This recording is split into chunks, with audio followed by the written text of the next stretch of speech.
there. I don't know how to move it. So Keisuke is from University of Toyama, and he will, as the title is saying, he will now show us how to implement or how to work with the full potential modus. And yeah, so let me turn off now Keisuke video and audio, and you can start in 2 seconds. Now you can.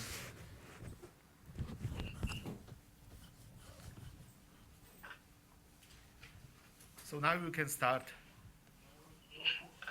Okay. So recording in progress. Thanks, Jan.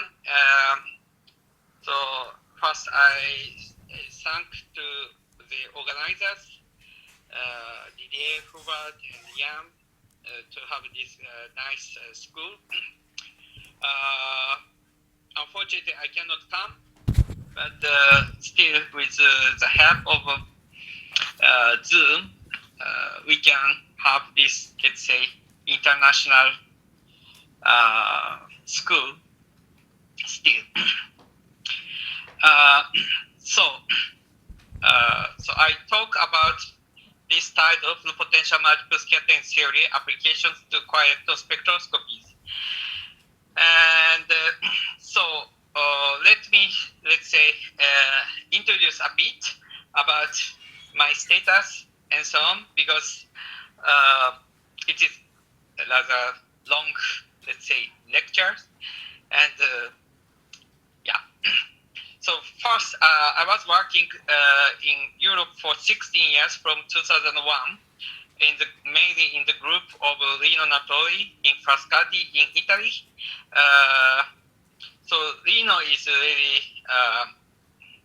quite important person. He's a founder of, let's say, multiple scattering theory for spectroscopies. So Didier and also Peter Kruger and me, we worked a lot with him. And also I worked in Rennes in the group of Didier in France, and I was also in Spain, and also I have been in Munich in the group of Hubert. So yeah, I'm the one of the member of this, let's say, lectures. So yeah, Toyama. So from 2017, I'm in Toyama. Actually, it's in my hometown. And so Toyama is just this part, opposite side of Japan. So Tokyo is here. Yeah, the sea is the same but a bit different, let's say. And Toyama has this big flat land, and then high mountains, 3,000 meters, and then deep gulf. So we have very nice fish, and in summer we have swimming in the beach and ski in the mountain. So from Tokyo, just by one train, this red train, Special Express Shinkansen, it takes just 2 hours, this 400 kilometers distance. So this is quite convenient. So if you have chance, please come to say hello and take some nice fish. And yeah, still some travel information. This is not multiple scattering though. So we have this famous snow canyon. So it's quite deep snow place because mountain is very close to the sea. So quite humid, always humid during year. And then snow is really heavy, but only in the mountain, not everyday life. And we have nice, some special skit. So you can catch this luminescence one and we can eat. So, okay, so this gastronomic information is already over, sorry. So, first I talk about some brief introduction about the core-electron spectroscopies and the connection to the multiple scattering theory.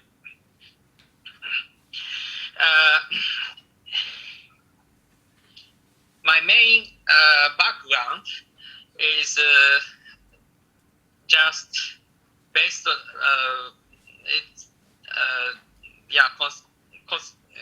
by two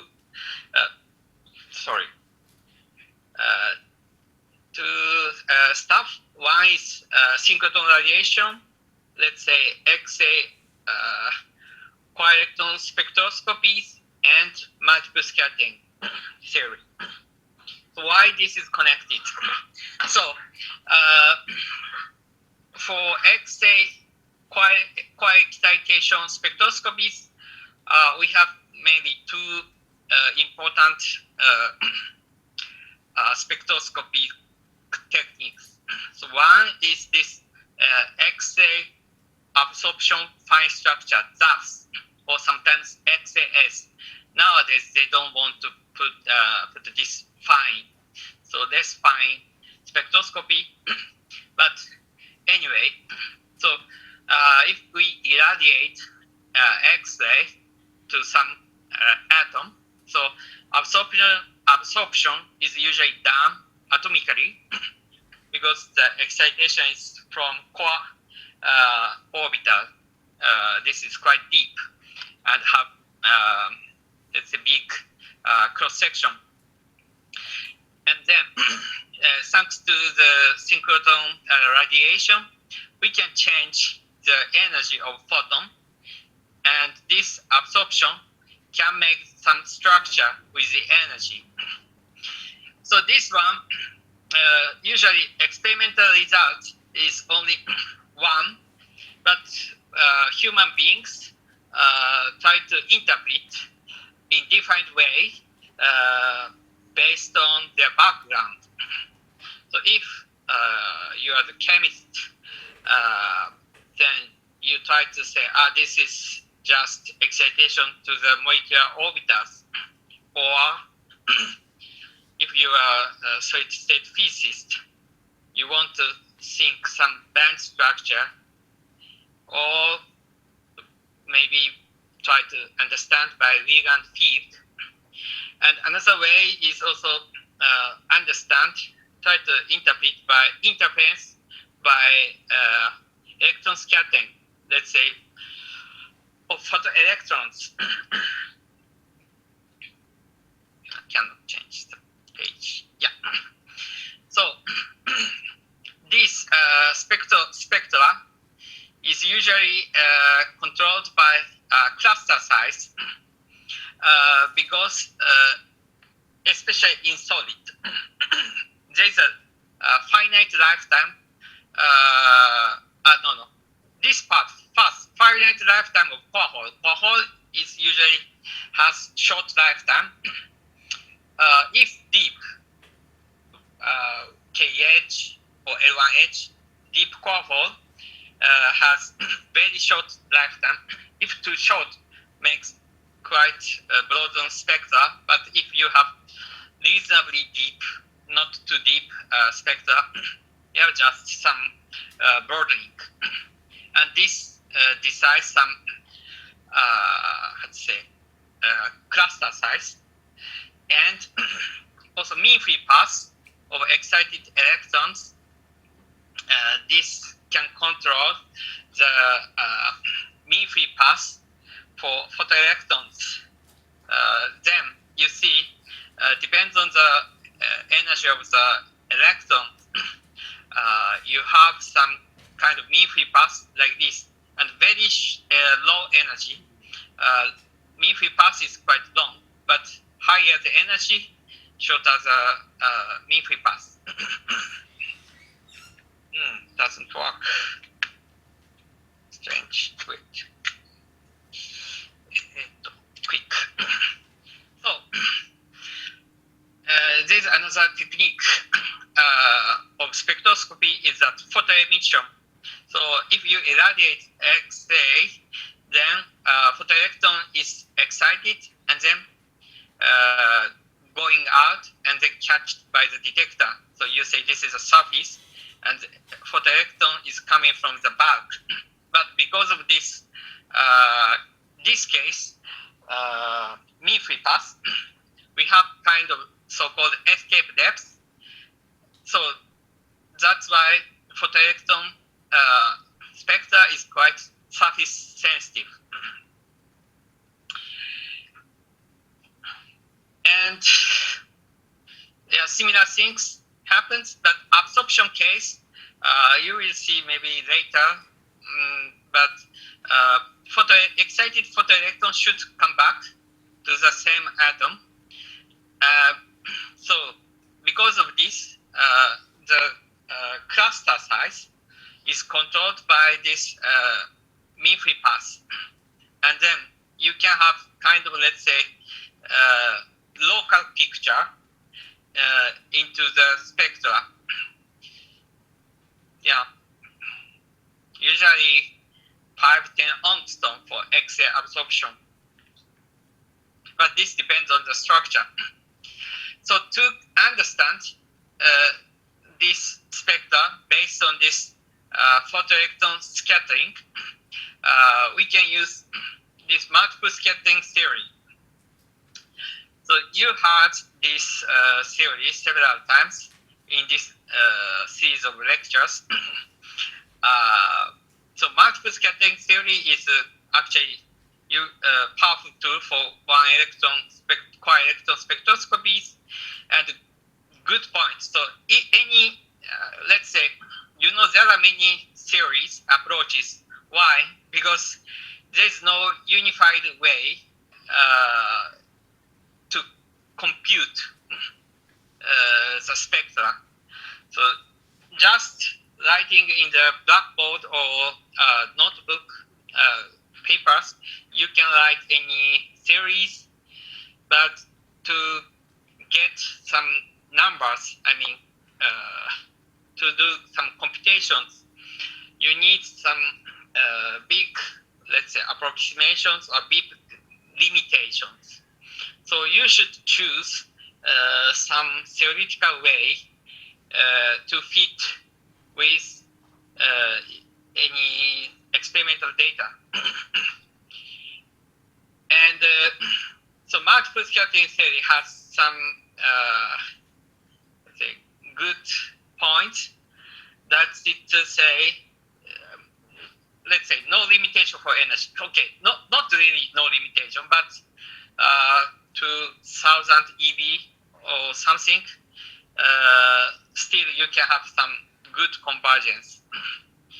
And for atomic species, also we can treat light element, heavy element without, let's say, very serious troubles. So, however, to use this multiple scattering theory, usually most of people use this conventional approximation, so-called Mafia approximation. This is very, idea is simple, but still quite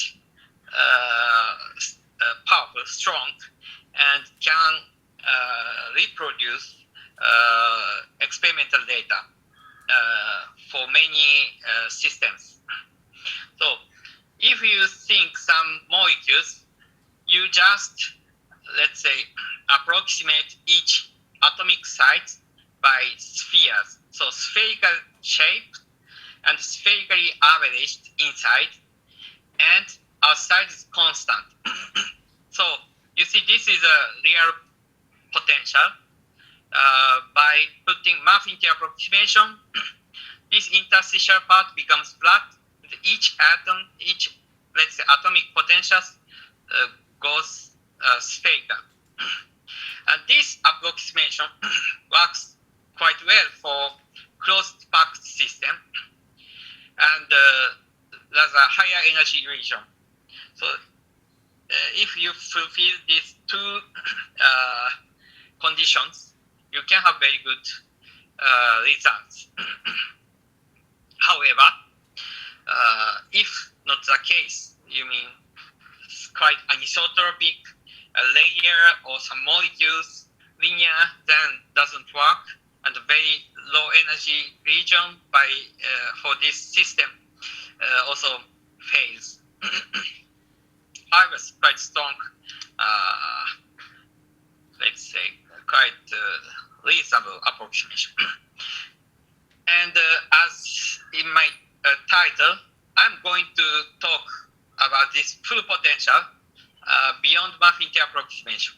Some cases you should use this approach. So, Mafia case, as you see, if this is a potential, so this contour plot shows the strength of potential for some molecule, and then our size is constant. We call it V0. Full potential case, instead you should put some real potential. So this is a contour plot of the potential, and to kill the space, usually we put many empty cells and not overlapping. Of course, also there is another way. You put in empty spheres, some places. But difference, let's say, is that so putting these atomic spheres are not, let's say,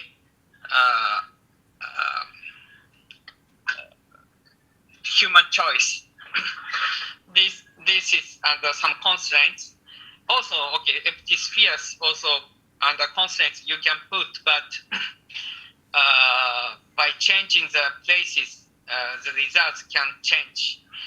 But if full potential without any space, result doesn't change. Actually, for spectroscopy, you don't see the differences. If you put right size of cells and doesn't have very strange shape. So again, Mafia approximation full potential. So if you see from the side, the potential looks like Mafia case spherical potentials and these interstitial potentials. If you put empty cells, you can put some constant like steps, but okay, I didn't put these slides, so I really now notice, but maybe next time. So full potential case, so if you put empty cells, real potential is inside. And empty, I say, empty means without kernels, nucleus in the empty cell, but charge density is real. So again, some images of Mafia full potential. Okay, so Mafia potential for this molecule looks quite cute and have balls. And this can describe some physics quite well. But full potential case, so all these atomic cells are truncated in some special ways. So let's try to learn the details, mainly formulations of the theory of this full potential multiple scattering case. So full potential case, we have atomic sites and then this empty cell sites. But anyway, some system, this whole system is divided into small cells. Then each site, this global wave function, of course, there is a kind of, let's say, bound state case, some molecular orbital, continuous case, we have some continuum wave function. And we have some answers that this global wave function psi is expanded by local solutions in each cell. The local solutions means solution of local Schrödinger equation. So these are numerically calculated, and L is partial wave or angular momentum. Let's say partial wave expansion, or you can say even angular momentum expansion. Anyway, this is angular momentum. And you have kind of amplitude coefficients to have all, let's say, wave function, global wave function connects everywhere smoothly, and also first derivative is also smooth. So this, if we have these answers, the point is that we calculate this Schrödinger solutions in each cell. After that, just try to find this coefficient. So I start now the formulation to have this condition. So again, I say almost the same thing, but more details. So as I said, these psi's are solutions, but global solution, but at site J. So site J means some small cells inside. A is a coefficient. So before I said B, but now A. And this psi is the local numerical solutions. And this psi O is a solution inside this so-called outer sphere region. Outer sphere region is if you have this cluster, outside of cluster, but some case if you have kind of Coulomb tail, then you have this big sphere. So outside of big sphere, we have kind of Coulomb potential, or sometimes if this is neutral and decayed completely, you say here already you have some free solution. Anyway, so psi O is the solution inside this part. Yeah, written the same thing here. And inside this outer sphere region, you have plane wave-like solution plus local solutions. So we try to determine the set of coefficients A as that psi with its derivatives are continuous everywhere. And sometimes if you have many empty cells, you can have this outer sphere region. You can forget. You can neglect this part. Still good approximation. Just have these small solutions. Anyway. So from here, actually, my ex-student, PhD student, Dr. Fukiko Ota, she wrote nice thesis. So I used some parts of let's say her expressions. Try to avoid typing too much. So now she's working in company as a researcher. Anyway, so first we start from green theory. So the green theory, I think you know, can give the relationship for any continuous function, pairs of function f and g.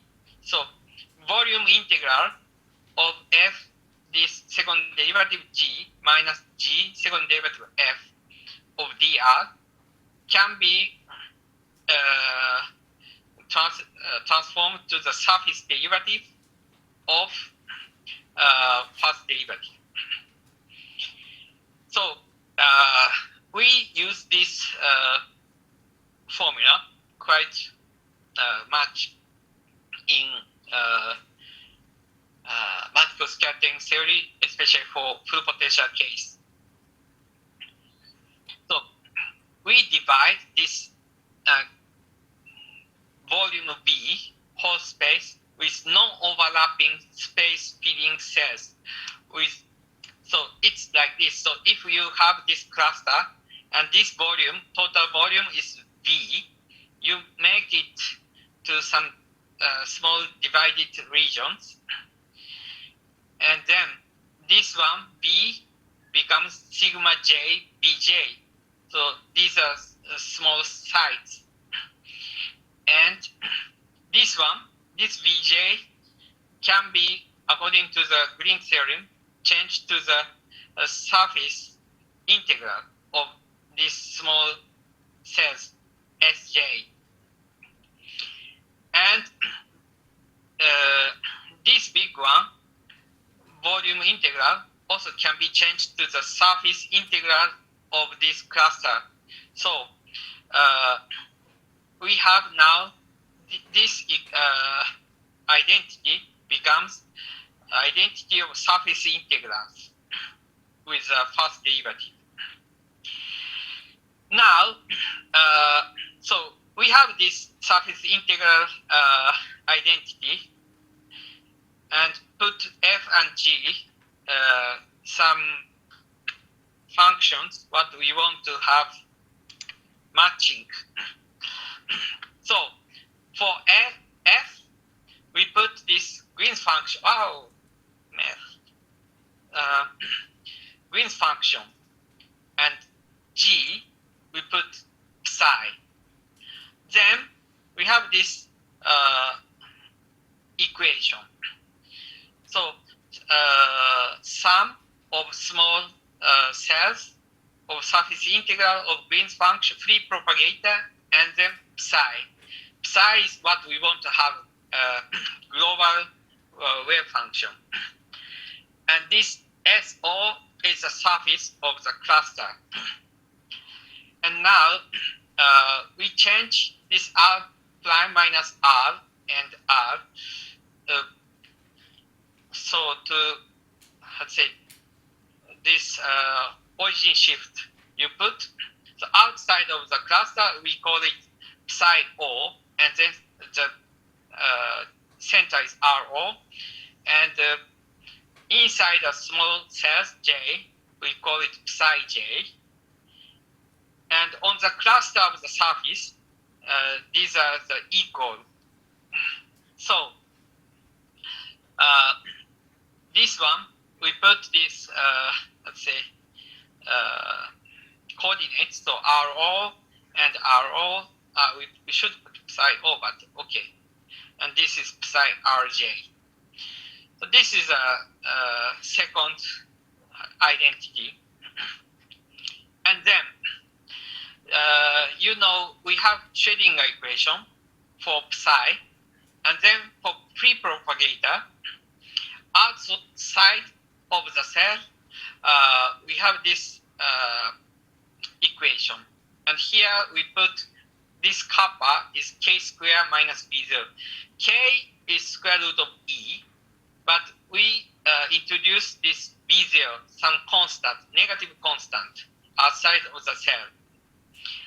This is convenient for us to work for full potential multiple scattering. Why we introduce this? So you see, this is some schematic view of potential for multiple scattering, full potential multiple scattering case. This orange line, we put this V0. So free propagator outside of the cell, we say there's a kind of threshold of the potential. Usually this threshold for Muffington case can extend everywhere, and then this becomes the threshold of the continuum state. Above is continuum, below is bound state. However, because of this outer sphere, everything is confined, and you can choose this B0 arbitrarily. And then, so the coefficient A are determined later, but independently of the choice of this constant B0. But why you put this B0 in the theory? Because later we will see, always we work in the angular momentum expansion, and the potential is expanded in the sphere. So truncated potential sometimes looks like this cube. So if this is so, angular momentum expansion with big jump outside of the cell makes trouble for very slow convergence of the expansion. So we introduce some averaged B0 to reduce the, say, convergence. So that's why we introduced. However, if you put B0 equals 0, then the identity can also be derived from the Lippmann-Schwinger equation. So I think you are quite familiar with this. So if we introduce this, just simple scattering theory. But if we want to put this numerical, let's say, control, you can put another identity starting from the green theory. So anyway, so you see now what we have is a Green's function free propagator is with kappa out of the when traveling out of the cell, and then global solution psi is with k real potential. Now, so until here, we don't have expansion of the angular momentum. But the angular momentum expansion helps a lot because always, let's say, atoms are more or less spherical, and then we want to separate radial part and the angular part to the local solutions. So we say this outline in the vicinity of the origin of cell, let's say I. In such case, okay, if outline is quite small, outline I is small and Ri is big. So such case, this free propagator can be expanded with a spherical Bessel function multiplied with the spherical harmonics, and then spherical Hankel function plus multiplied by spherical harmonics. So we can have this expansion. And this condition is this one. So just putting this inside, and we get this. This is wrong. We had to use this one. Sorry, this one. Yeah, with indices of O and I. Okay, J. Such case, we have this identity. So this J can be put outside of the integral, and the integral should be done with this Ri, Ro, and then Ri, Rj, something like that. And then now, so in the similar way, we also put some angular momentum expanded solution here in the global solutions. So by the ansatz of expansion, we have this expansion by numerical solutions. These are numerical solutions in the local site. And this A, this one, A tilde, this one is known. This one is this spherical harmonics, and this J is also known. Unknown part is this A. And then these red ones are numerically solved. So this CL is actually, we call it a regular solution that it behaves like spherical Bessel function. Near the origin of the cell, by using angular momentum expansion, or let's say spherical coordinate, we have centrifugal barrier. So in the center, it behaves like spherical Bessel function or spherical Hankel function, or this mix. But we say this solution is chosen as behaving as J near the origin. So putting these expansions in the previous equation, we have this, looks like a bit ugly, but this is still, we can simplify like this. And you see that J is outside, and then there's something looks nice, I forgot, integral, surface integrals, and coefficients A. And since this identity should work without not related with the choice of J, so we have identity just in the red line, so this one.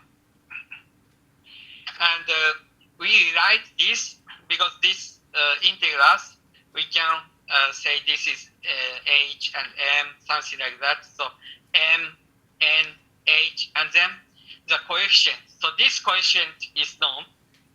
This one is not known. This one is not known. So by solving this equation, in principle, we can determine this A. And then if we can have this set of A, we can construct the global wave function. However, this Ij, Io, this Io are defined in this way and are still not so convenient. Why? Because this surface integral concerning the site J has, okay, this psi, okay, local solution J, but this H is Ri. So we should shift the center. This is a bit complicated. But there's very useful relationship for these Hankel functions and also, Hankel functions. Yeah. So the shifting formula, so-called, this Hankel function at the site Ri can be shifted with this KKR structure factor. And this translation, this is spherical Bessel function. So you see this Ri becomes Rj, and then some, let's say, constant. And J also can be done in the same way, but there are conditions. So if you have this condition, some Rj in the cell, so some vector norm in the cell is always smaller than the distance between two cells. So if something like spherical-like case always fulfilled. But if you have some cylinders touching, this doesn't work. So anyway, so you should know this important condition. This will be very important to construct the shape of the empty cells. Anyway, so you put this inside here, and also everywhere, but inside H. Then you get this Hij.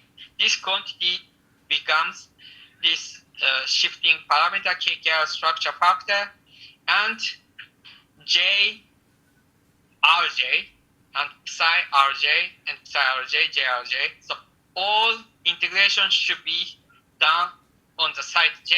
So this is very reasonable and nice, but provided with the condition this. However, so if you do this surface integral on some strange shape cell, numerically, you can solve multiple scattering equation. However, if the cell has very strange shape, this integral is really not easy and also unstable and cumbersome. So we try to make it simpler. So many has the characters, but I couldn't avoid, otherwise I cannot explain the things. So if the cell is in this strange shape, cube, I call it strange shape because sphere, muffin sphere is nicer, so ugly. So this surface integral is not easy, but if we have V0 or some constant potential, think about constant potential. So we have some constant potential everywhere for just you think some site I. And you have this sphere, we call it bounding sphere. So between bounding sphere and the cell, we have so-called moon region. And in this moon region, you have this equation. So here should be the free solution, and with the kappa is with V0. And for numerical solution, we have this, and then again here there's a simple formula. Actually, this behaves like a Bessel or something. So free solution. So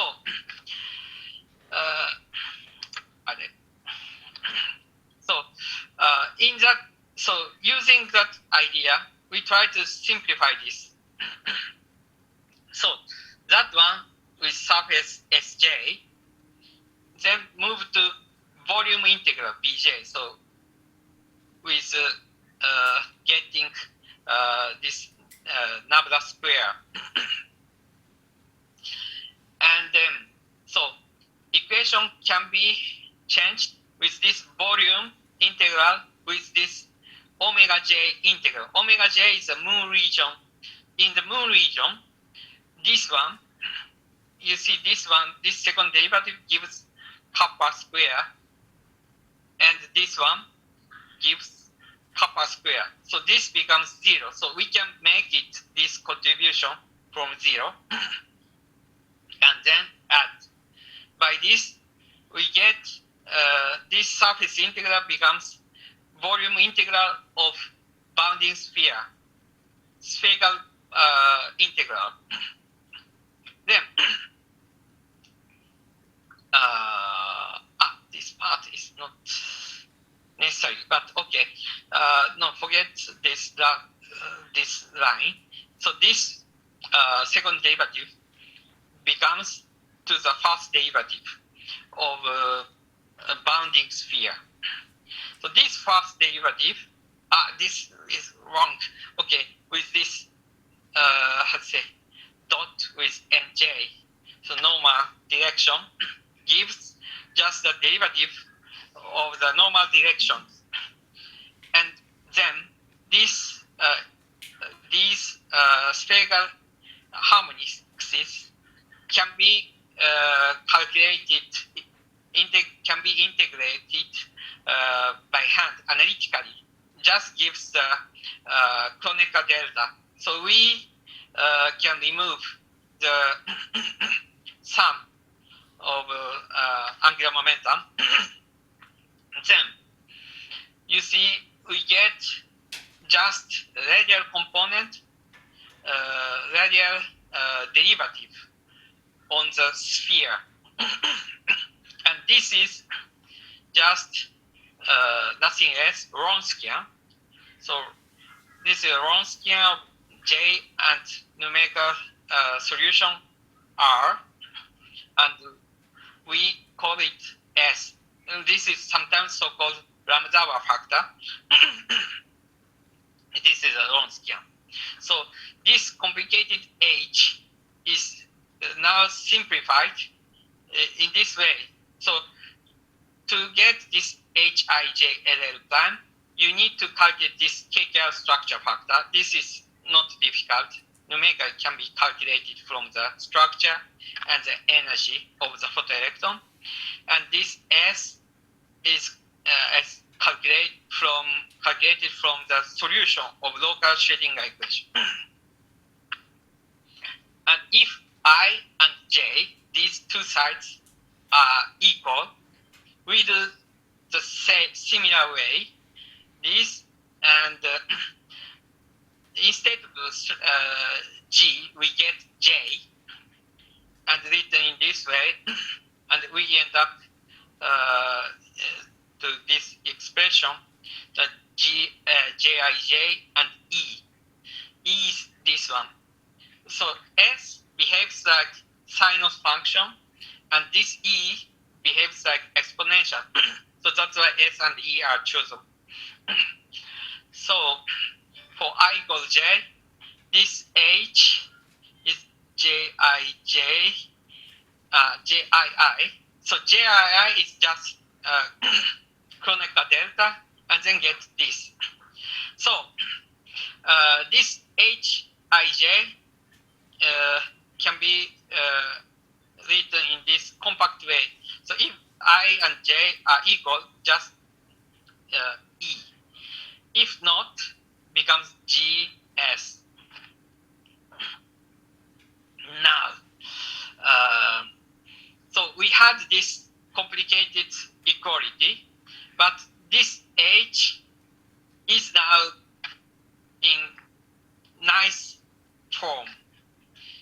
We can do the same for M and N. And now, putting this result, we get this formula. So all becomes just matrices. So E and A we don't know. E can be calculated numerically. And G we know calculated, S calculated, A unknown. And the same. So this A is unknown. But this is still complicated. So to have some more familiar form, let's put B0 equals 0. So if we put B0 equals 0, B0, you can choose 0 or some negative constant, any. Even positive constant possible. But let's put B0 equals 0 for simplicity. So these terms don't change, but this term can be changed in more simple way, like this. And this I is written in this way. So these are also calculated easily. And now, to simplify more, we define this this quantity B. So A multiplies this S matrices. By introducing this way, we have psi global wave function can be written with B and this phi bar. So phi bar is phi is a numerical solution, divided by S matrices. And important point, phi doesn't need to be normalized some way because S has also phi, so normalization is cancelled. So you can have any arbitrary normalization. By using this B quantity, you have this simpler expression. So T inverse B and GB, and this is outer sphere contribution JTJ, B, and I. And this T inverse is T matrices. T matrix is defined with matrices E and S inverse. Then we introduce this time matrix, so-called multiple scattering matrix, with some correction of the outer sphere. Then this B is just calculated by tau I. So I is also simple quantity. So tau can be calculated T inverse and G.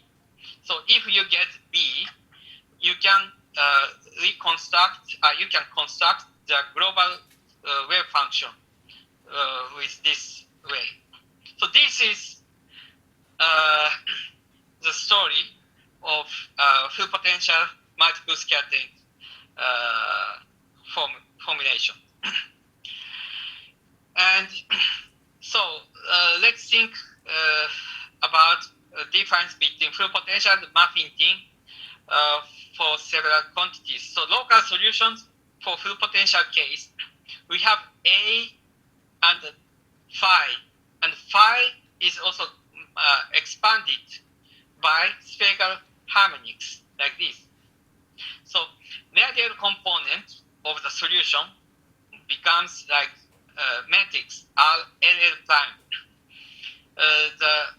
In my notation, this right part is related with the coefficient, with the ansatz that this solution behaves like spherical Bessel function at the center of the site with L.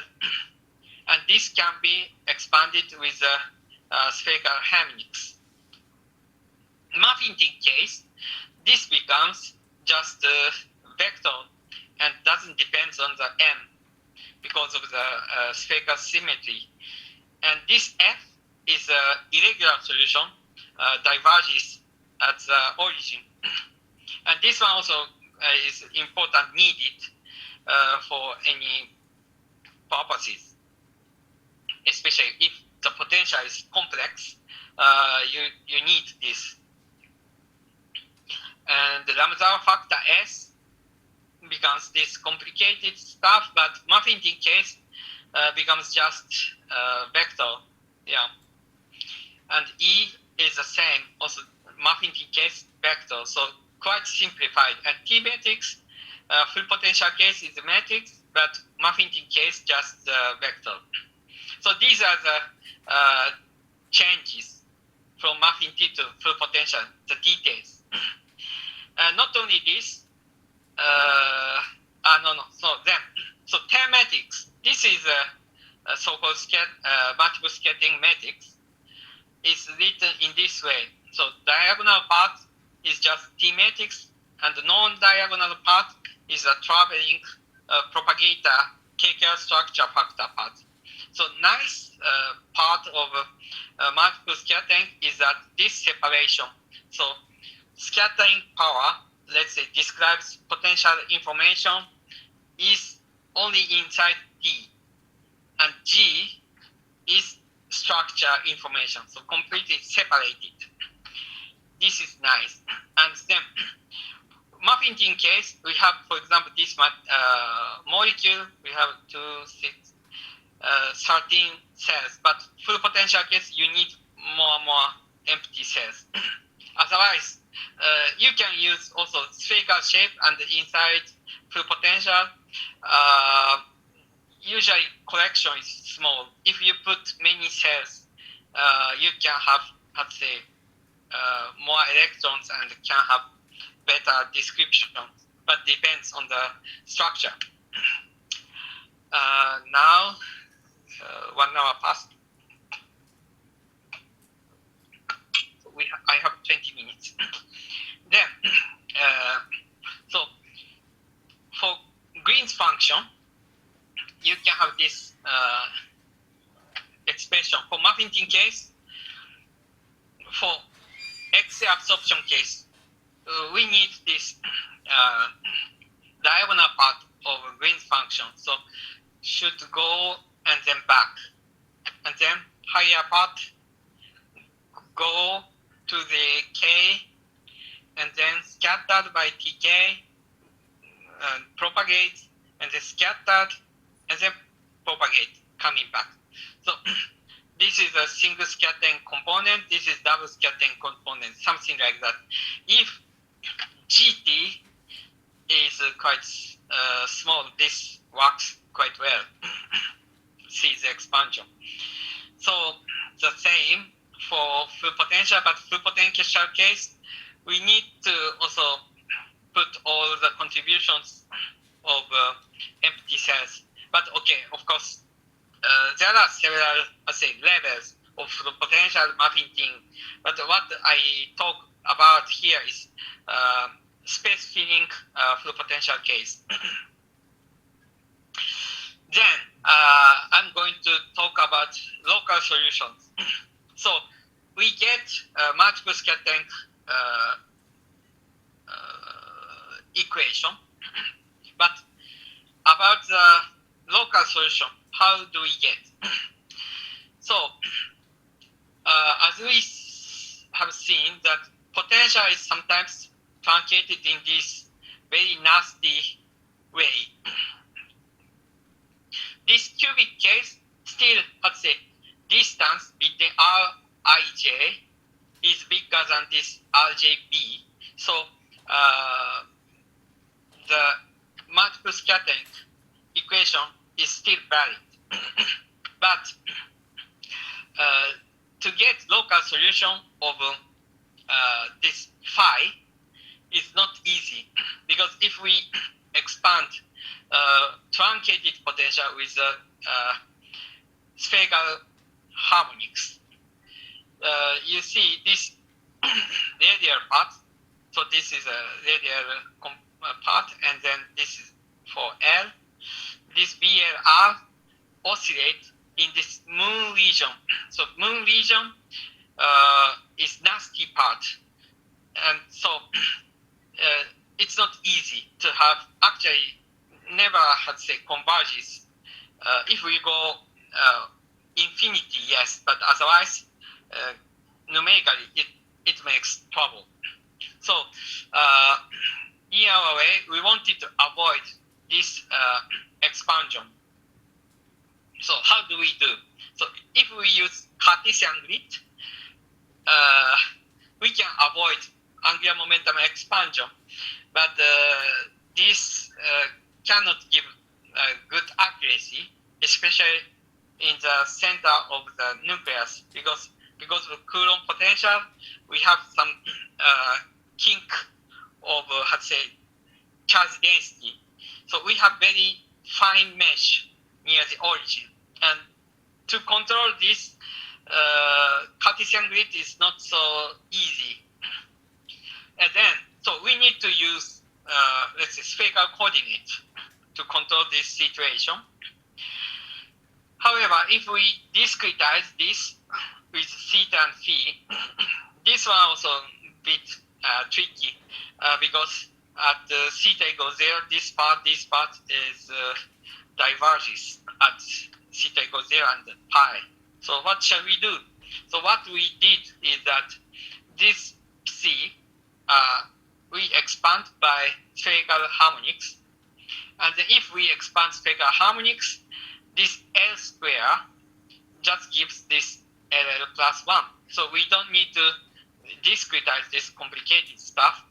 And then we use this separation of radial and spherical. But we have this summation always. Yeah. because if spherical potential, radial part and spherical part are not connected, so potential can be separated, so just product. But in this case, we should sum up. Yeah, we should sum up this.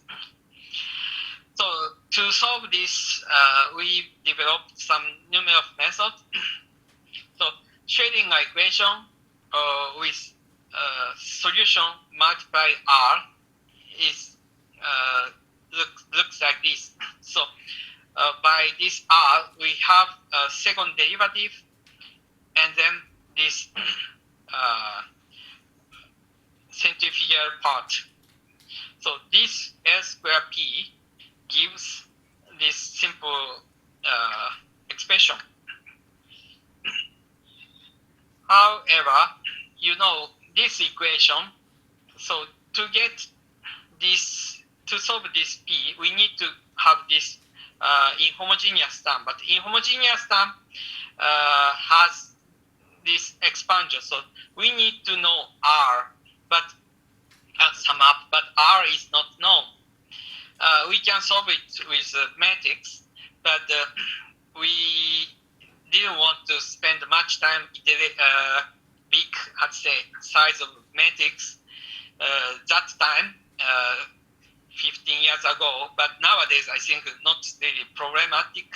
So, but anyway, we implemented some method. So I explain what we have done later in the blue book. Not, I think detail is written this part. No, written, yes. So first we should choose angle grid.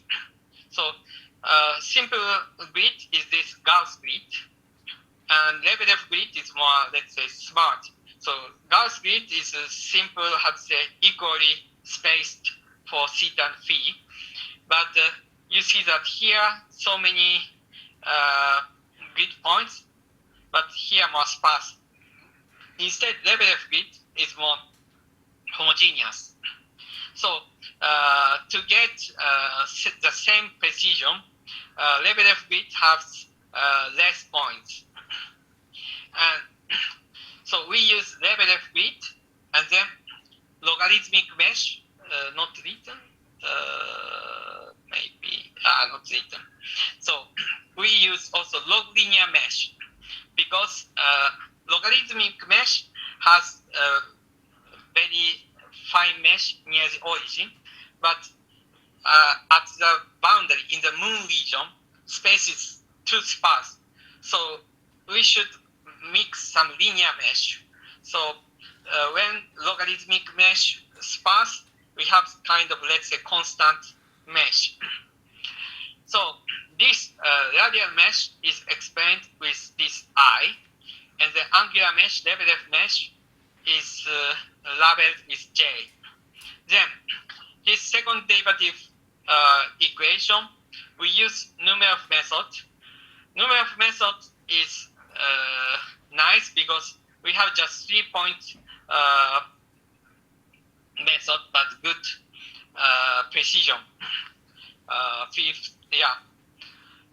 H to 6. This is an error. However, this G has again Q.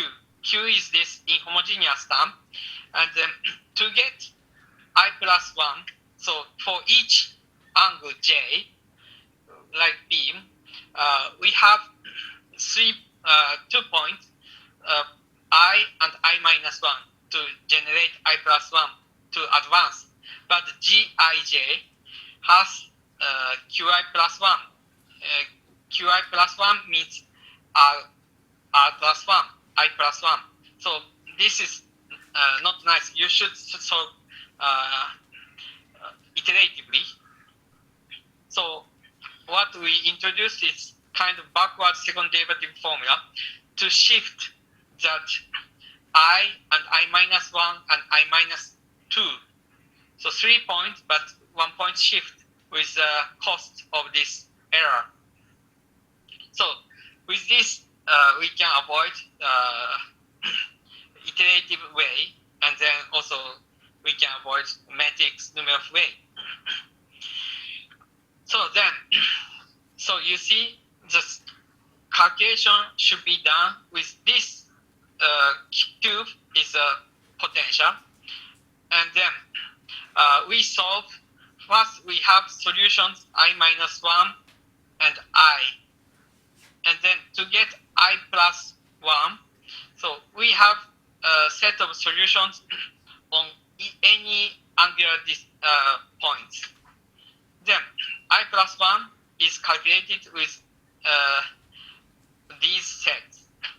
Then I+2 is calculated with I and I+1. Actually, this Gij is using also I-1, so we need actually 3 onion sheets. So then I+3, I+4, something like that. So like onions, we have sheets. And this radial mesh is, as I said, quite fine here with a logarithmic mesh, and here not too sparse because of the linear mesh. Only 5-8 minutes more. Okay.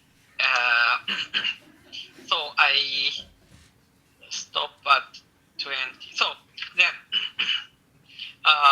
first we test it with some model potential, and then we can have some exact solution.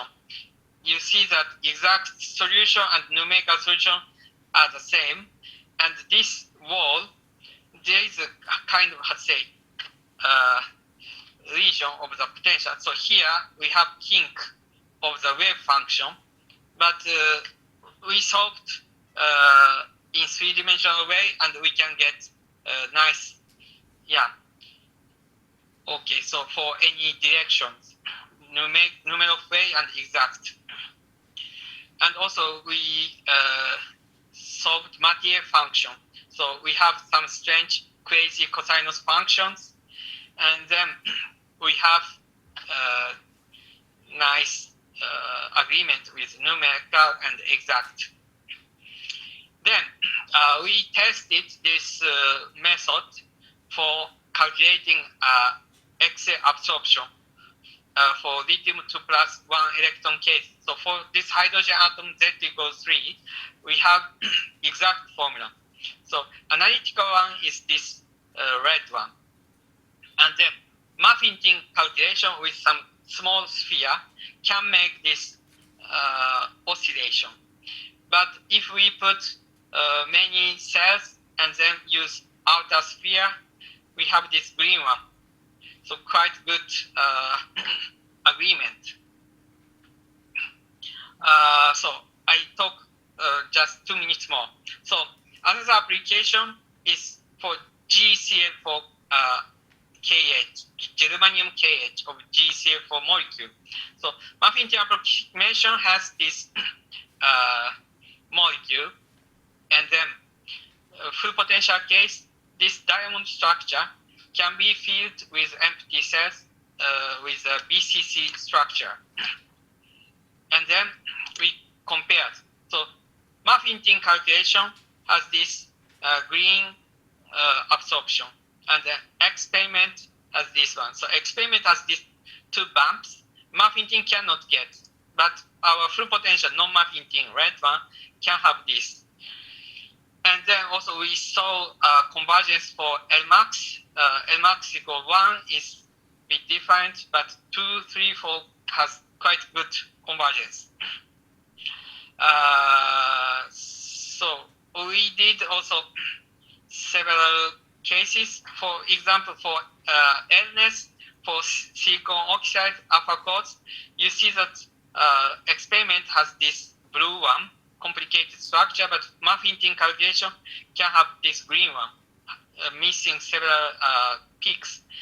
But full potential calculation can make this peaks. So maybe, we stop. So summarizing now. So I showed the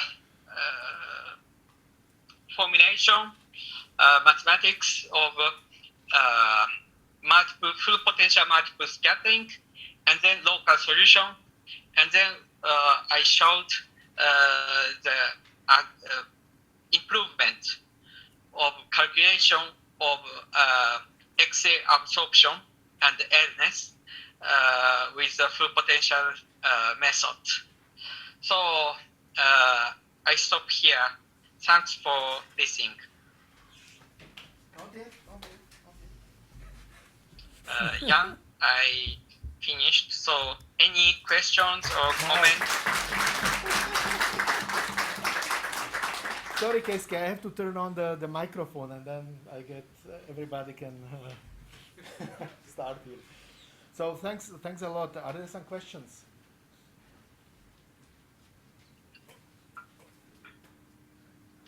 Ondra, could you please come? No. Yeah, you have to come here, and then Okay, I'll give it a try. because of the microphone here. What's microphone? This stuff, all right. No. Sorry, it's maybe a bit off topic, but you showed the Ramsauer factor, and actually I recall that in exams there has been I believe they call it Ramsauer effect, that explains, so it's supposed to explain that if you make Fourier transform of exams oscillations, you got some features, let me say, before the nearest neighbor radius. So I just wonder whether this Ramsauer factor, whether you can say something, whether it's really related to this Ramsauer factor or not, or whether there are some also concerning non-muffin thin. I can imagine it may have some consequences or not. First of all, I know, yeah, Ramsauer effect. Ramsauer effect is kind of resonance, let's say, from phase shift close to zero. So something like looks like phase shift, there is no phase shift, so there is no scattering, looks like no absorption. But this Ramsauer factor, just so-called, the name, but I think actually I didn't think, but this is This was just an idea. this is just, let's say, you see Wronskian with J with the spherical Bessel function. So it's related. So if there is no phase shift, J and R are same. I mean, no phase shift, so becomes zero.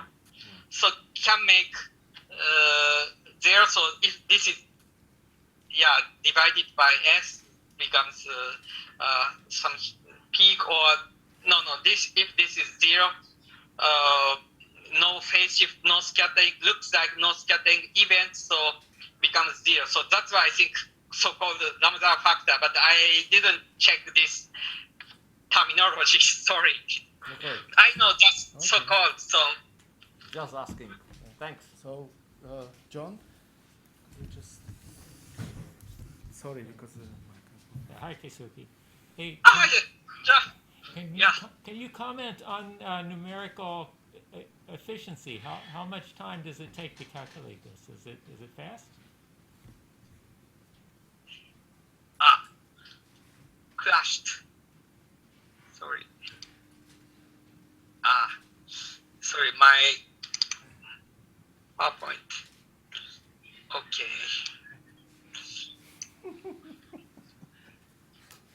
now we have big case. Yeah, don't worry. You can. Sorry. So can you comment it, please, because we have to then. Yeah. I think it depends, because if big cluster, thousands of atoms or something heavy, but I think normal Zernest calculations not so heavy, and also cases if quite sparse and some strange shaped case, anisotropy is quite strong. We should put many empty cells. Then we got getting heavy bit, but getting, and if you go to really high energy, and then getting heavy, but high energy region cluster size can be smaller. So let's say with the compensation of these factors, let's say not so heavy, yeah. Okay, some other questions? And also if we use symmetry much faster. Yes, Keisuke, just a short question. You saw, I think it's for HLL prime, a very impressive derivation where you started from something extremely complicated and ended up with something very simple. And what I quite didn't follow is there any approximation involved into this derivation, or is it a complete equivalence?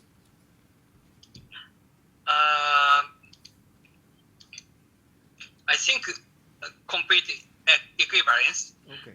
But I should be prudent, of course, always. So no, I think not complete equivalence. There are several, how to say, conditions. So first, okay, we say multiple scattering theory. Let's say there is ansatz that local solution, I mean psi, is expanded by local solution. This is the first ansatz. And second part, we say this Ri prime is quite small compared to Ri. This is one condition, but I think this is, let's say, independent. So I think this one is safe. Another one is this condition. This is related with the shape. So if the shape distance between two cells, I think provided this is bigger than, let's say, bounding sphere, it's fine. So I think this looks quite okay, but, Yes, I don't. Yes, but if I'm not mistaken, these conditions are more or less the same that you find in muffin tin. Yes, yeah. So it's from the that same, point of view, okay, there is not any extra condition. Not any extra condition. Yeah, you're right. Yeah. Okay, thanks. Some other questions? There's one discussion question. Yeah, there was a question from somebody. Oh, so Keisuke, there is a question in the chat. Can you read it? Can you Yeah. answer it? Would you be able to share some maybe quantitative tips to figure out when the full potential density is needed before we start? Yeah, actually, okay, more quantitative. So usually, if sparse, not good, and anisotropic, not good, and always diamond structure is not good. Diamond structure case, I think, is sparse. So, and the linear molecule also makes some trouble. So linear molecule, diamond structure, and layered structure, but I mean, not too far, not too close, and something like 2 angstrom or 3 angstrom distance might make trouble. Yeah, and then complete two-dimensional case like graphene makes some trouble, muffin tin case, and we need to work with full potential. But only these cases. So let's say we can, let's say, use always muffin tin. I mean, in many cases. Okay, Keisuke, so thanks a lot. Also, thanks for joining us. I mean, you should go to bed. I mean, I think you have already. What time is it in Japan now? 2? Now 12:30. Recording but tomorrow stopped. morning at 9, I have another sorry. talk in Japan, so I should work